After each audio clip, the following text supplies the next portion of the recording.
కార్తీక మాసం ప్రవేశంతోనే అయ్యప్ప మాలదారుల సందడి మొదలవుతుంది. పడిపూజ మహోత్సవాలు అద్భుతంగా జరుగుతుంటాయి.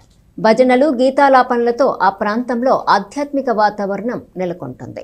నందులపేటలో జరిగిన వేడుక భక్తులనే కాకుండా సమీప ప్రజల్లో భక్తి భావాన్ని నింపింది. పట్టణ నందులపేటలోని ఎన్వీఆర్ కాలనీలోని ఏకలవ్య విగ్రహం ఎదురు వీధిలో గురువారం రాత్రి పడిపూజ మహోత్సవం ఘనంగా నిర్వహించారు. మాల ధరించిన భవానీలు, అయ్యప్పలు, శివస్వాములతో సహా భక్తులు పెద్ద సంఖ్యలో పాల్గొన్నారు. రాజస్వామిగా పిలుచుకునే గురు విఘ్నేశ్చే మండపాన్ని నిర్మించారు. శ్రీ లక్ష్మీనారాయణ గురుస్వామి పూజా కార్యక్రమం జరిపించారు. భక్తి గీతాలకు రేణు అయ్యప్ప భజన బృందం, శంకరస్వామి ఆర్కెస్ట్రాను సమకూర్చారు. దేవి కళాకారు ఈవెంట్స్ నారాయణ అమ్మవారు, చేబ్రోలు వారు నృత్య ప్రదర్శన చేశారు. గండికోట శివకొండలు, మనీచార్, శివమణికంఠ పర్యవేక్షించారు. రాత్రి 10:30 గంటల ప్రాంతంలో భిక్ష కార్యక్రమం నిర్వహించారు.